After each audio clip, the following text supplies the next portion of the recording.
A young man wore his mother's necklace to a job interview, but when his boss looked at his neck, he was stunned when he recognized the necklace. Stephen, a 20-year-old, always knew he was adopted. Susan, his adoptive mother, never hid this truth from him but always sought to protect him from the most painful parts of his story. They lived in the city of Hermosillo and had a relationship based on love and trust. Stephen felt deep gratitude for everything Susan did for him. "Stephen, honey, we need to talk," Susan said one afternoon as she prepared dinner in the small kitchen of her home. Stephen immediately knew it was something serious from the soft but concerned tone in his mother's voice. "Of course, Mom. What happened?" Stephen asked, sitting at the table and watching her carefully. He was always very sensitive to Susan's emotional state and did everything he could to alleviate any concerns she had. Susan sat across from him, holding his hands. "There's something you need to know about your origins, something I've never had the courage to tell you before," she began, her eyes filling with tears. Stephen felt a knot in his chest. "Speak, Mom, I'm here to listen to you," he said, gently squeezing her hands, trying to convey comfort. "I adopted you when you were a newborn baby. What I never told you is why your birth mother left you," Susan said, taking a deep breath before continuing. "She had serious mental problems and was unable to take care of you. She abandoned you on the street. When I found you, I knew I couldn't leave you there. So I took you to raise as my own son." Stephen remained silent for a moment, absorbing the information. "Mom, I don't know what to say. I always wondered why they left me, but I never imagined it," he said, feeling a mixture of sadness and relief. "I know it's a lot to process, son, but you deserve to know this from the beginning. The moment I found you, you became the most important thing in my life. I always wanted to protect you and give you the best," Susan said, her voice breaking with emotion. Stephen looked at her, feeling a wave of gratitude wash over him. "Better than I could," she added, with tears in her eyes. Stephen felt his heart sink. "I love you, Mom. You gave me everything I needed and more. I'm so grateful for everything you've done for me," he said, tears streaming down his face as he hugged her tightly. "I love you too, Stephen. I will always be your mother, regardless of anything," Susan replied, returning the hug with tenderness. The two remained hugged for a long time, sharing the weight of that revelation. Stephen was thinking about how his life could have been different if it weren't for Susan. He knew the journey hadn't been easy for her, but even so, she was always loving and affectionate. "You are an incredible young man, Stephen. I'm so proud of you," Susan said, pulling back a little to look him in the eye. "I know that, despite everything, you will always remember where you came from and who you are. Always, Mom. And I will continue to do the best for you and for me," replied Stephen with a determined smile. He felt that, despite the difficulties, he had a solid foundation of love and support, thanks to Susan. Stephen was a determined and hard-working young man. He had recently applied for a job, and that morning he was nervous but also excited for the interview. Always vain, a trait inherited from Susan, Stephen wanted to make a good impression. When opening the drawer where Susan kept her jewelry, something caught Stephen's attention, a delicate necklace with a shiny blue stone, which was among the other items. He found the necklace extremely beautiful and charming. He muttered to himself, "This necklace is perfect." Stephen took the necklace and put it around his neck. When he looked in the mirror, he realized that it gave a special touch to his appearance and was satisfied with his choice. Going downstairs, he found Susan in the kitchen, where she was preparing breakfast. As soon as Stephen entered, Susan stopped what she was doing and looked at him in surprise. "Mom, I'm going to the job interview," Stephen said, trying to hide his anxiety with a smile. Susan turned around and, when she saw the necklace around Stephen's neck, she was visibly surprised. "Stephen, why are you wearing that necklace?" she asked, with a slight tone of concern in her voice. Without noticing the change in his mother's tone, he replied casually, I found it among your things, and I thought it was very beautiful. I think it goes with my interview outfit." He smiled, hoping to ease any worries she might have had. Susan forced a smile, but Stephen noticed something was different. "Are you okay, Mom?" "It seems strange," he said, trying to understand her reaction. Susan quickly shook her head, trying to appear indifferent. "I'm fine, darling, it's just that this necklace is very special to me. Just take good care of him, okay?" "Don't worry, Mom. I promise I'll take good care of him," Stephen replied, hugging Susan before leaving. Susan remained in the doorway, watching her son leave.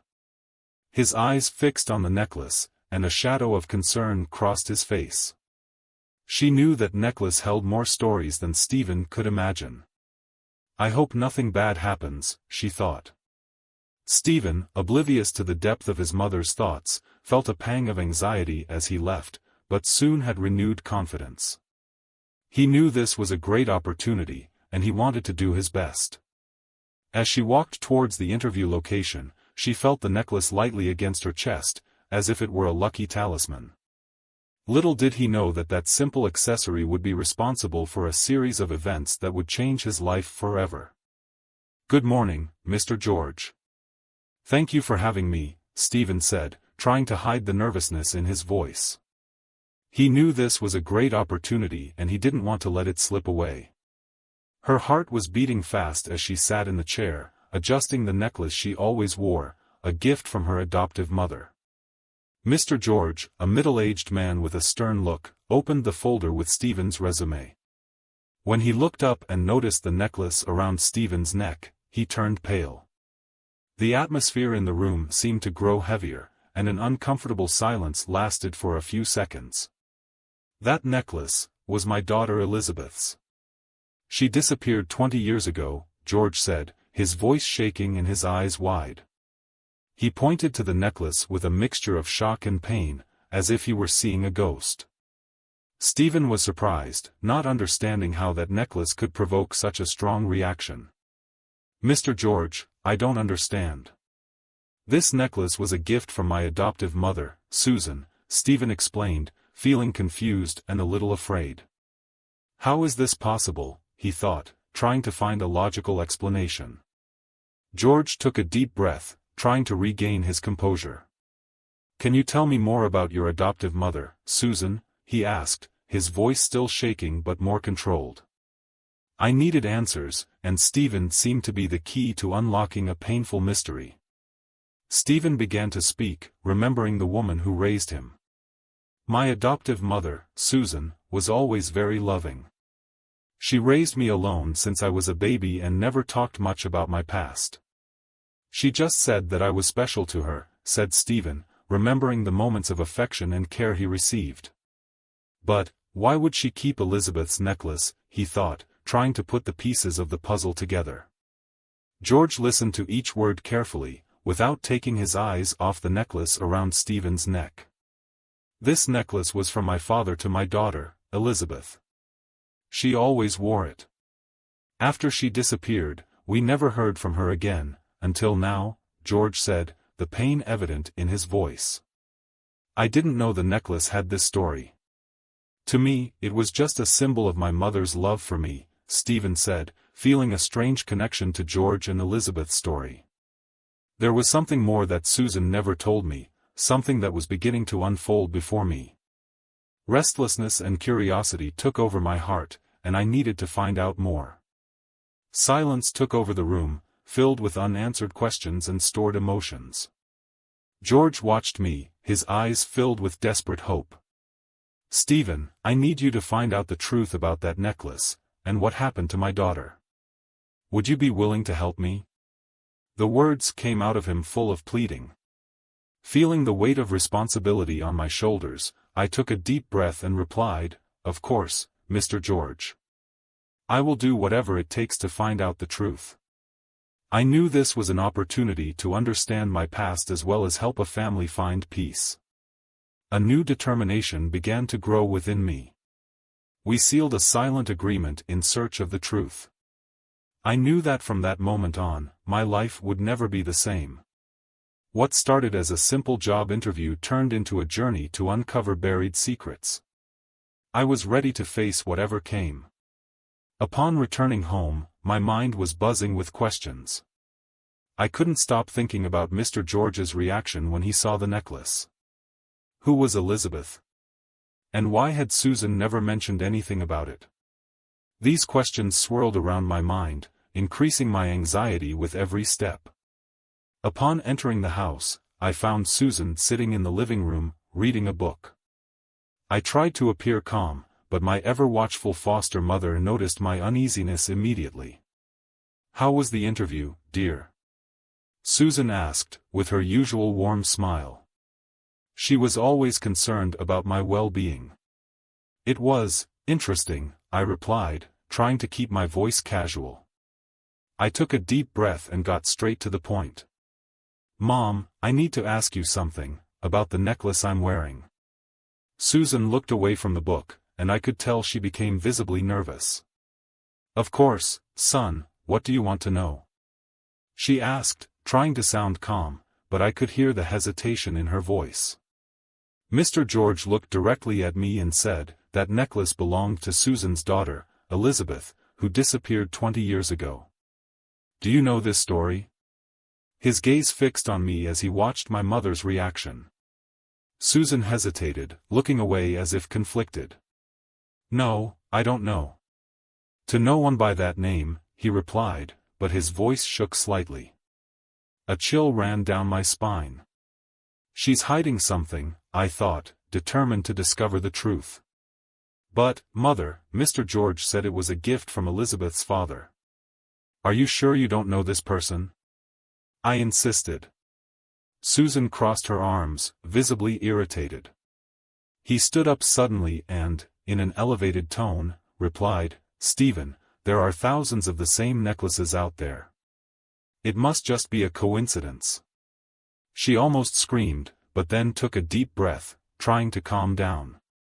"Now, let's talk about something else. Have you thought about what you're going to wear tomorrow?" I noticed the abrupt change in Susan's behavior and how she avoided the topic. I knew she was hiding something important, but I decided not to pressure her at that moment. "Yes, Mom, I already thought about it. I'll wear the blue shirt you like," I replied, trying to keep up with the new topic, although I was still preoccupied with the necklace and Elizabeth's story. Susan smiled, relieved at the change of subject. "I'm sure you'll look great in it. How about we eat something special today, maybe your favorite food?" "Of course, Mom. I would love to eat my favorite food today," I replied, forcing a smile. Inside, I thought, I will not give up on discovering the truth. Determination was growing in me, but I knew I needed to be patient and not pressure Susan for now. As she continued to make small talk, I felt like she was hiding something. But I also knew I needed to be crafty. When the time was right, I would discover the truth. Stephen sought out Mr. George after the strange encounter he had during his job interview. I knew I needed answers about the necklace and Elizabeth's story. "Mr. George, can we talk? We need to know more about the necklace and what really happened," said Stephen upon meeting the man in a cafe in the city. George felt Stephen's serious gaze and realized the determination he carried. "Of course, Stephen. We need to discover the truth. I'm sure we're about to reveal something very important. Let's start with the oldest documents that Susan has at home. There might be something that gives us a clue," George suggested as they devised a plan of action. "Yes, let's do it.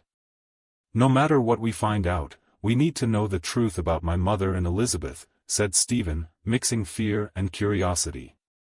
He worried that the truth would destroy the family. Stephen and George began going through Susan's belongings. They opened boxes full of documents, old photos, and souvenirs from times gone by. Stephen felt uncomfortable going through his mother's things, but he knew it was necessary. "Here are some old photos. Let's see what we find," Stephen said, opening a wooden box that Susan kept in the attic. As he sifted through the photos, a pang of sadness struck him at the sight of Susan's youth. Suddenly, Stephen stopped, eyes fixed on a specific photo. "Mr. George, look at this." He passed the photo to George, his expression shocked. It was an image of Susan and a young woman who could only be Elizabeth, together, smiling and happy. George looked at the photo, and his face turned pale. "My God, it's Elizabeth. But who is this woman?" he asked, confused and shocked, trying to understand the depth of the connection between the two. "This is my adoptive mother, Susan.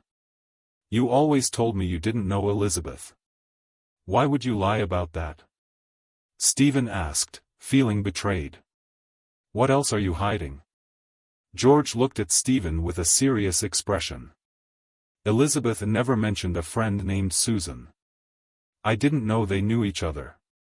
"This changes everything," he said, still processing the discovery. Stephen felt confused and betrayed by the absence of that crucial information. "Sir, why would my mother hide something like that?" Stephen asked, his voice heavy with pain and confusion. He held up another photo that showed the two of them in a park, looking very close. She must have her reasons, he thought, but the pain of betrayal still persisted. George sighed deeply, still looking at the photos. "We don't know yet, Stephen, but we need to keep investigating. There are more secrets here than we can imagine. Are we prepared for what we're going to discover?" Stephen asked, feeling a mix of fear and determination. "You are right. Let's keep looking. I won't rest until I find out the truth," he said, aware that his life would never be the same again. The gravity of what was to come weighed heavily on his shoulders. As they continued to search through Susan's belongings, Stephen and George found more photos and documents than suggested a life full of secrets. Each new discovery intensified Stephen's determination to uncover the truth about his adoptive mother and Elizabeth. "I think it's time to confront Susan with the photos we found," Stephen said, holding the images in his hand. He tried to remain calm, but the tension in his voice was evident. Entering the kitchen, Susan turned to look at Stephen and George. "Of course, Stephen. What's wrong?" he asked, but upon seeing the photos in his hands, his expression changed to one of palpable nervousness. "We found these photos, Mom. You said you didn't know Elizabeth, but here you two are clearly friends. Why did you lie to me?" asked Stephen, trying to understand the reason for Susan's lies. She turned pale, starting to babble. "I didn't lie. There must be some mistake," she said, but the lack of conviction in her voice was evident. Stephen and George realized that Susan was just trying to buy time. "It's no use, Susan. The proof is here. You and Elizabeth were friends. Why did you hide it?" George insisted, his voice brimming with suppressed pain. They needed answers. After a moment of agonizing silence, Susan finally relented. "I was jealous of Elizabeth. She had everything I ever wanted, beauty and the man she loved. In a moment of despair, I took revenge on her. I raised you, Stephen, as my own son, to fill the void in my life," he confessed, starting to cry. Stephen was shocked by the revelation. "Did you create me for revenge?" he asked, feeling a mixture of anger and sadness. "Was everything I thought was true a lie?" I tried to process the devastating confession. Susan's revelation left Stephen and George in shock. However, George still had a crucial doubt. But how can Stephen be Elizabeth's son? Wasn't she pregnant when she disappeared? He asked, trying to connect the dots.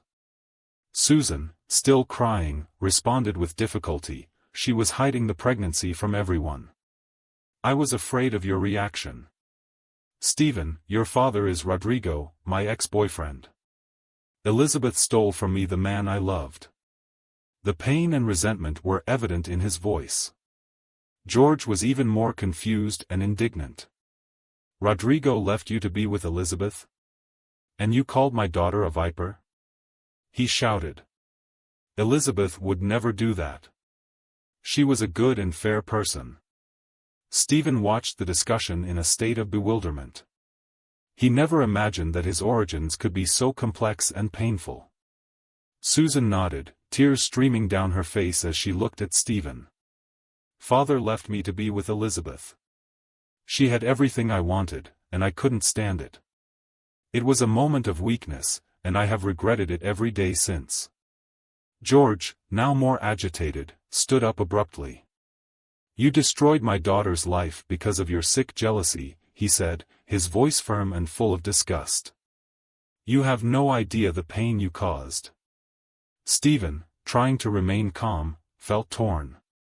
Mr. George, please, he began, but was interrupted by George's fury. No.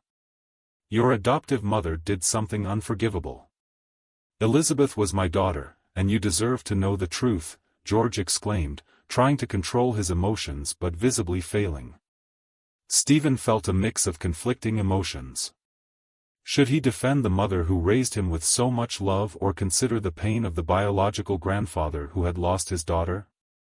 He thought, struggling to find an answer that could balance love and truth. Before I continue, I need to tell you something. Do you want to attract a lot of money into your life?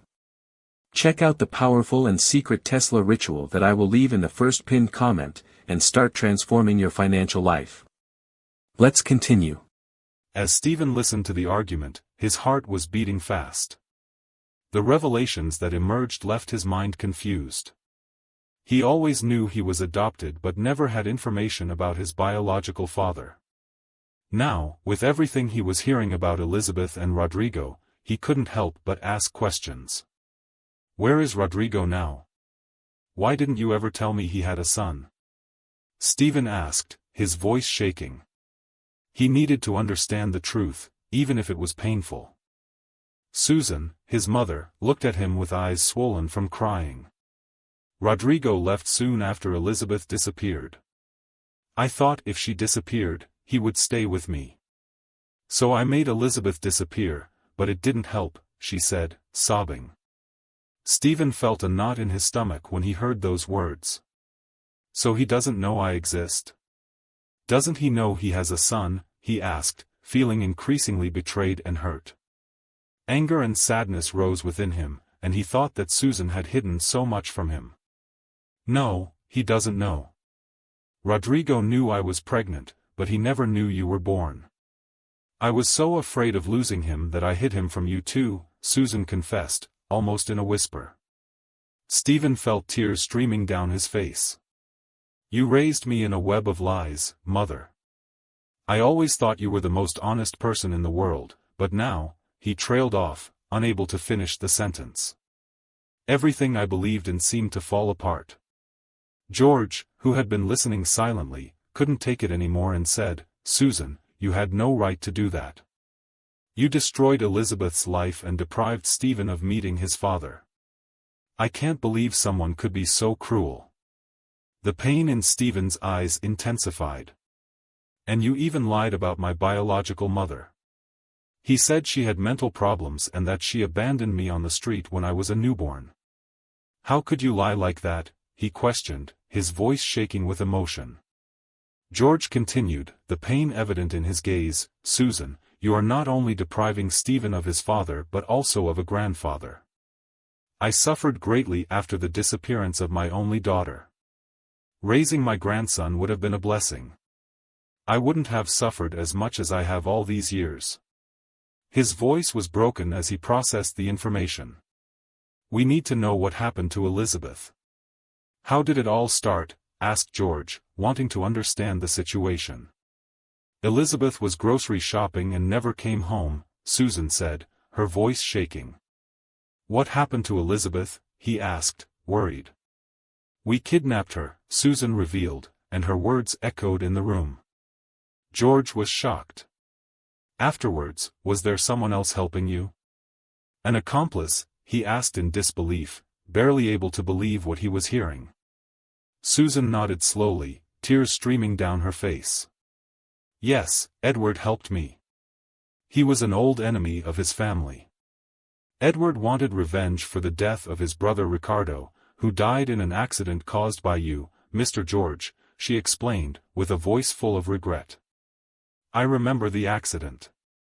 It was a rainy night, and his car had a problem. I never wanted to hurt anyone, George murmured, feeling the guilt and pain of that moment come flooding back.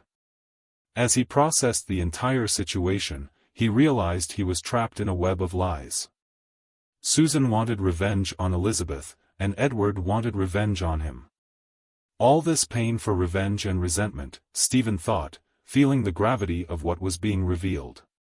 So, you came together to end an innocent person's life. They deprived a father of his daughter and a son of his mother, all out of hatred and revenge, he said, his voice shaking with emotion. George nodded, tears streaming down his face. Yes, it is a tragedy. Elizabeth didn't deserve this. Stephen, you didn't deserve this, and I spent all these years without my daughter and without my grandson. It destroyed our lives, George said, the pain evident in his words. Susan sobbed, aware that there were no words that could fix what she had done. I'm sorry, Stephen. I'm very sorry, Mr. George. I was blinded by anger and jealousy. I never thought it would come to this, she said, with a voice full of regret. The silence in the room was oppressive, everyone was lost in their own thoughts. Suddenly, George broke the silence with a crucial question that was burning in his mind. Susan, where is my daughter's body? I want to give him a decent burial, George said, his voice full of pain and determination. Susan looked at George with a mix of sadness and fear in her eyes. She roams the streets of the city of Villa Hidalgo, she replied, her voice trembling and hesitant. Upon hearing this, George stood up suddenly, fury taking over his being. She's alive, and you didn't say anything, he shouted, his eyes brimming with anger and disbelief. The intensity of his despair culminated in a violent punch on the table, which split in two on impact. Susan, I demand that you tell me how Elizabeth ended up in Villa Hidalgo, he shouted, his voice echoing through the room. Susan knew she could no longer hide the truth. She needed to tell everything, even if it was painful. Stephen and George waited in silence, the tension in the air almost palpable. Susan took a deep breath, prepared to reveal the darkest details. Edward and I kidnapped Elizabeth from the supermarket, she began, her voice shaking. We took her to an abandoned house. At first, we didn't know if we were going to kill her or just ask for a ransom. Susan hesitated, remembering the gravity of what she was saying. I knew she was pregnant, and that would complicate things even more, he added. George looked at her in horror. You kept her there knowing she was pregnant, he asked, anger evident in his voice. Susan nodded, tears streaming down her face. Yes. One day, Elizabeth tried to run away. She left the house, and Edward hit her in the head with a rock. She fell and started speaking incoherently. This would have affected her mental health, she said, sadness taking over her words. Stephen felt a wave of nausea upon hearing this. His biological mother had suffered so much. He was trying to process the magnitude of the cruelty Elizabeth faced. And you let Elizabeth suffer all this time? He asked in disbelief. Susan confirmed. The months passed and Elizabeth's belly grew. When the day of the birth arrived, I was there. When I saw baby Stephen, I felt immense joy because he looked so much like Rodrigo. Stephen looked at Susan, feeling a mixture of pain and compassion. She looked so desperate. That doesn't justify your actions, he thought, remembering the pain his mother had gone through. Susan continued, after the birth, Elizabeth gave me the baby necklace and fell asleep. The next day, I returned to the abandoned house, and Edward was there, planning to take Elizabeth and the baby away. I begged him to leave the child with me. I cried, I begged. Edward was thrilled and agreed, but he took Elizabeth and disappeared. George was incredible. And you never tried to find Elizabeth? Have you ever tried to find out what happened to her? He asked, the pain evident in his voice. "I tried, but I never succeeded. One day, I met Edward on the street. He told me that Elizabeth was in a shelter and that she had mental problems. Since then, I have never heard from Edward or Elizabeth again," Susan said, her voice barely above a whisper. Stephen and George were in shock, processing the magnitude of the revelations.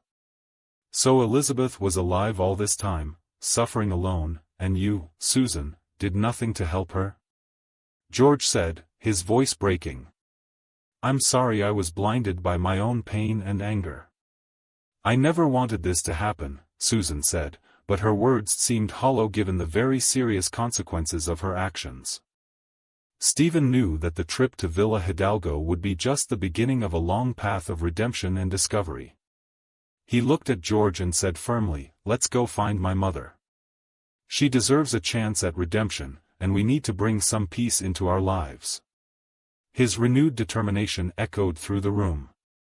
George nodded, wiping away his tears. "Yes, Stephen, let's do this for Elizabeth's memory and for the future we still have. We cannot change the past, but we can try to repair the present." Susan, still crying, understood that the road to redemption would be long and difficult. But at that moment, everyone in the room knew they needed to find a way to move forward, despite the tragedies and lies that destroyed their lives. Given all this information, George knew it was time to act. "I couldn't wait, knowing that Elizabeth was alive and wandering the streets of Villa Hidalgo." With a renewed sense of urgency, he contacted the police and began planning a rescue mission to find his daughter. "We will not rest until we find Elizabeth and bring justice," said George, his voice firm and full of determination. Stephen, determined to help his biological mother, joined him. "I will help in any way necessary. We need to find my mother and bring her back home." He held Elizabeth's necklace, feeling more connected to her than ever. The search for Elizabeth took Stephen and George to Villa Hidalgo, where they followed clues and tracks left over the years. Each new piece of information brought them closer to the truth, but the tension increased with each day that passed without finding Elizabeth. From door to door, they showed old photos of Elizabeth and described her various physical characteristics. Residents reported seeing her, but no one knew exactly where she was. Hope and frustration mixed together as they continued their tireless search. "I know the situation is difficult, Stephen. We can't give up now," George said, trying to keep hope alive. He felt the weight of years of searching and the urgency of finding his daughter. Stephen held his mother's necklace, feeling renewed strength. "I have faith that we will make it. We won't give up until we find my mother," he replied, with a determination that surprised George with each new day. The search intensified. They visited shelters and hospitals and consulted people who lived on the streets, anyone who might have seen Elizabeth. Each new clue they received filled their hearts with hope, but they were soon crushed by the lack of concrete results. "She has to be here somewhere. We can't stop looking," said George, looking out over the city with a determined expression. He felt like they were close, but the fear that something could go wrong never left Stephen's mind. He agreed, feeling the same urgency. "Every clue we find brings us closer to her. We won't stop until we find her," Stephen said, feeling a deep connection to the mother he never knew. The days turned into weeks, and although they were exhausted, George and Stephen's determination never wavered. They knew that every moment counted and that they needed to continue, no matter how difficult the path. During the investigation in Villa Hidalgo, Stephen and George followed a new trail that took them to a distant neighborhood of the city. The tension was palpable as they walked through the narrow streets. Finally, someone mentioned a man named Edward, who had been seen with Elizabeth. They found Edward in an old, abandoned house, his face marked by time and bitterness. When George and Stephen approached, he looked at them with a mixture of contempt and satisfaction. "Edward, we need to talk to you about Elizabeth. We know you were involved in her disappearance," George said, trying to remain calm. Edward laughed bitterly, his cruel smile making Stephen shudder. "Don't think I'm going to make things easy for you," he replied, his voice full of venom. Stephen felt a surge of anger and despair. "Please, Edward, we just want to know where she is." "She's my mother," he begged, trying to touch the man's hardened heart. "I will never say where she is." "They'll never find her," said Edward, with a cruel smile, seeming to feed on George and Stephen's suffering. George, no longer holding back, stepped forward, anger evident in his eyes. "This is not a game. You destroyed our lives, and you need to pay for it. If you have any humanity, tell us where Elizabeth is," said his voice, firm and full of emotion. Edward just shrugged, indifferent. "You can keep looking, but you will never find it. And even if they find it, it won't be the same Elizabeth they knew," he replied, with contempt. He turned to George with a grim expression. "You deserve to suffer. My brother now feels the same pain that I felt," he said, his voice full of sadness. "I hate that you defend yourself.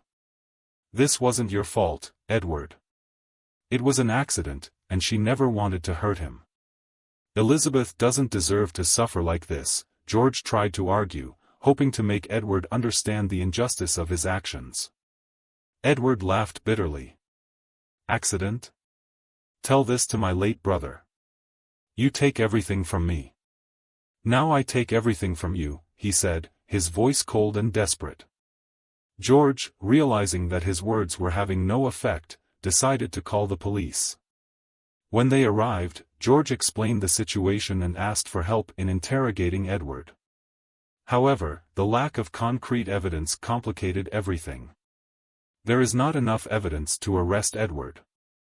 Without proof that Elizabeth is alive or in the city, we can't do anything," one of the officers said, shaking his head. Stephen felt despair rising within him. "How can we find my mother if he doesn't help us?" he thought, looking at Edward with a mix of anger and pleading. Edward, with a cruel smile, said, "Even if you are present, you will fail. They will never find Elizabeth, and I will continue living my life, indifferent to her suffering." Then he turned and entered his house again. George and Stephen sat in silence for a moment, absorbing the harshness of reality.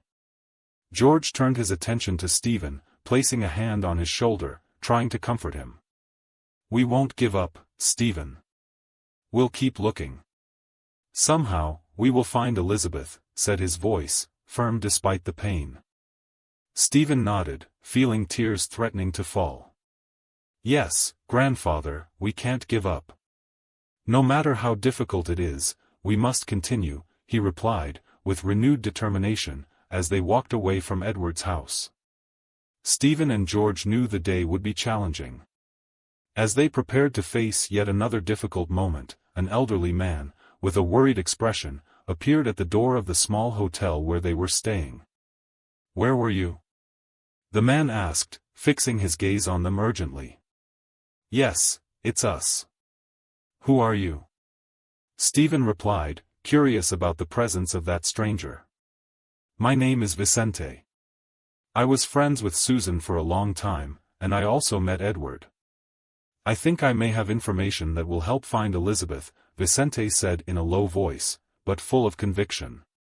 George, feeling new hope, invited Vicente to enter. "Please, sit down. What do you know about Elizabeth and Edward?" they asked, trying to control the anxiety that was beginning to grow. Vicente sighed deeply before starting. Edward always had a hiding place in a distant neighborhood of the city. A remote place, difficult to find. He probably took Elizabeth there, Vicente revealed, giving them new hope. Stephen's heart sped up. "Can you guide us there?" he asked almost breathlessly. Vicente confirmed. "Yes, I can. It's an isolated place, but I know the way." "Edward trusted me," he said in a firm voice. With this new information, Stephen, George, Vicente, and the police began a rescue mission. "We have to find it. We can't let Edward win," Stephen said, full of determination. "She deserves to be found and brought back to her family." George looked at Stephen with pride. "You're right, Stephen. We're going to get her back no matter what," he replied, feeling renewed inner strength. When they arrived at the scene, an unsettling silence enveloped them. Vicente led the group to an isolated house. The place looked abandoned, but there were signs of recent activity. "It's here. This is Edward's hiding place," Vicente said, pointing to the house. The police, alert, were prepared for the possible resistance they could face. Stephen and George waited anxiously as the police surrounded the house. The tension was palpable, every second felt like an eternity. Stephen held Elizabeth's necklace, feeling closer to her than ever. Suddenly, they heard a scream coming from inside the house. The police invaded the residence and, within minutes, removed a woman. Elizabeth was frail and disoriented. When she saw George, her eyes filled with tears. She recognized him immediately, even in the confusion. "Careful, Dad, is it really you?" Elizabeth said, her voice weak but full of emotion. George ran to hug her, tears streaming freely down his face. "Yes, daughter. It's me. I finally found you," he replied, his voice shaking with happiness and relief. Then, Elizabeth looked at Stephen and recognized the necklace he was holding. Her eyes opened in surprise and excitement. "Necklace is mine!" Elizabeth exclaimed, with a mixture of astonishment and recognition. Stephen, overcome with emotion, hugged her tightly. "Yes, it's yours. It's thanks to that necklace that I managed to find you, Mom," he said, his voice choked with tears. Disoriented, Elizabeth tried to process Stephen's words. "Mother?" she repeated, with a confused look, trying to understand the situation. There was a moment of silence as she tried to remember. Then, as if a light bulb went off in her mind, Elizabeth said, "I placed that necklace next to my baby. He was taken from me." George took Elizabeth's hands enthusiastically. "He's our Stephen," he said, with tears in his eyes. Elizabeth looked at Stephen, surprised, in a mixture of disbelief and joy. "My son, is that you?" "Yes, Mom, it's me." Stephen smiled through his tears, feeling a deep and renewed connection with her. Elizabeth hugged him and moved. "I'm so happy you found me," she said, her voice full of emotion and relief. "I have memory problems, but I always knew I had a son." George placed his hand on Stephen's shoulder, feeling whole for the first time in many years. "Now we are together. Let's take care of each other again, like it always should have been," he said, his voice filled with determination and love. Stephen nodded, holding his mother tenderly. "Yes, we will be a family," he replied, feeling an inner peace he had never experienced before. Elizabeth looked at the two men and felt protected and loved. "Thank you for not giving up on me. You gave me a new chance to live," she said, with a weak but sincere smile. That meeting was a moment of healing for everyone. George, Elizabeth, and Stephen knew the road ahead would be difficult, but together they could face any challenge. The hope and love they felt for each other were enough to begin rebuilding their lives, this time as a family. Elizabeth was taken to a hospital, where her recovery began. The clinical environment was calm, and the doctors and nurses were attentive, doing their best to provide the best treatment. Stephen and George were by her side, holding her hands as Elizabeth faced the long road to recovery. "Everything will be fine, Mom. We're here with you," Stephen said, trying to remain calm. He knew that his presence and George's were essential to Elizabeth's recovery. Lying in bed, Elizabeth stared at the ceiling, trying to remember fragments of her past. "I'm starting to remember. Susan took me. She made me get into a car that Edward was driving," Elizabeth said, as tears streamed down her face. George squeezed Elizabeth's hand, feeling her pain as if it were his own. "You are strong, my daughter. We will get through this together," he said, his voice firm but full of emotion. The days passed slowly, but Elizabeth began to show signs of improvement.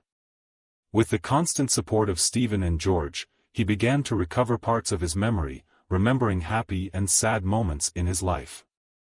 "I remember you, Stephen, when you were a little baby. I always knew I had a son. I loved you from the first moment," said Elizabeth, with a weak but sincere smile. Stephen felt tears fill his eyes. "I love you too, Mom. I'll never leave you again," he replied, holding your hand tenderly. He felt a deep connection with Elizabeth, something he had never felt before. Before George took action, he contacted authorities and requested the arrest of Susan and Edward. With sufficient evidence and statements, the two were arrested, facing the consequences of their actions. "They will pay for the evil they have done," George told Elizabeth with an expression of relief. Edward and Susan were behind bars, and the George family began to find some peace. Elizabeth continued her recovery in the hospital, surrounded by the love and support of Stephen and George. "Mom, you are stronger than I imagine. We will get through this together," Stephen said, feeling closer to Elizabeth every day.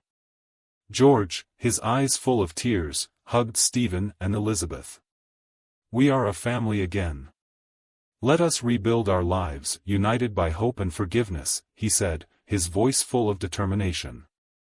George was now experiencing a phase of renewal and redemption, while Stephen found peace and understanding about his past, seeing that love and hope were stronger than any tragedy. They began to rebuild their lives, united by the promise of a better future. As Elizabeth continued her recovery, Stephen and George promised to always be by her side, helping her every step of the way. Her journey was marked by pain and suffering, but also by love, forgiveness, and hope. Together, as a family, they knew they could overcome any challenge that came their way. If you liked this story, please leave a like, subscribe to the channel, and comment your opinion on the story. Your support is very important to us. At the end of the video, 2 new stories will appear. I advise you to watch them too.